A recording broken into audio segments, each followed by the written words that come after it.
Hi all, നമ്മൾ ഇന്നത്തെ വീഡിയോയിൽ നമ്മൾ ചെയ്യാൻ പോകുന്നത് നമ്മുടെ റോയൽ എൻഫീൽഡിന്റെ ട്രിപ്പർ നാവിഗേഷൻ ഉണ്ട്.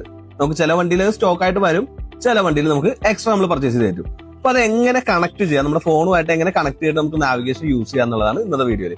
ഒന്ന് നോക്കിയാലോ. നമ്മളിന്നിപ്പോ ഗോവൻ ക്ലാസിക്കിലാണ് ഇത് ചെയ്യുന്നത്. ഗോവൻ ക്ലാസിക്കിൽ ട്രിപ്പർ നാവിഗേഷൻ നമുക്ക് ഓൾറെഡി വരുന്നുണ്ട്. ഫോണിന്റെ ബ്ലൂടൂത്തും അതേപോലെ തന്നെ വൈഫൈയും ഓൺ ആയിരിക്കണം. അപ്പൊ ഫസ്റ്റ് റോയൽ എൻഫീൽഡിന്റെ ആപ്ലിക്കേഷൻ നമ്മൾ നമ്മുടെ പ്ലേ സ്റ്റോറിൽ നിന്ന് ഡൗൺലോഡ് ചെയ്യുക.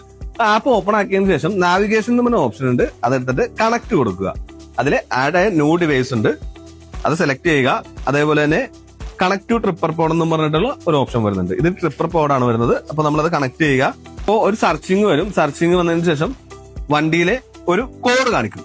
ആ കോഡ് ടൈപ്പ് ചെയ്ത് കൊടുത്തു കഴിഞ്ഞാൽ നമുക്കിത് കണക്ട് ആയി. ഫോണിൽ തന്നെ ഡെസ്റ്റിനേഷൻ എൻ്റർ ചെയ്യാനുള്ള ഓപ്ഷൻ ഉണ്ട്. സ്റ്റാർട്ട് കൊടുക്കുക. സ്റ്റാർട്ട് കൊടുത്തു കഴിയാന്നിരുന്നു ട്രിപ്പർ പോഡിൽ turn by turn navigation on ആയിട്ടുണ്ടാവും. നമുക്ക് കറക്റ്റ് ഡീറ്റെയിൽസ് അതിൽ കാണിച്ചിട്ടുണ്ടാവും. അപ്പൊ ഇത്രയേ ഉള്ളൂ റോയൽ എൻഫീൽഡിന്റെ ട്രിപ്പർ നാവിഗേഷൻ കണക്ട് ചെയ്യാനായിട്ട്. അപ്പൊ നിങ്ങൾക്ക് നിങ്ങളുടെ ഫ്രണ്ട്സിനും ആർക്കെങ്കിലും ഒക്കെ ഇത് അറിയില്ലെന്നുണ്ടെങ്കിൽ ഈ വീഡിയോ ജസ്റ്റ് ഒന്ന് ഷെയർ ചെയ്ത് കൊടുക്കുക.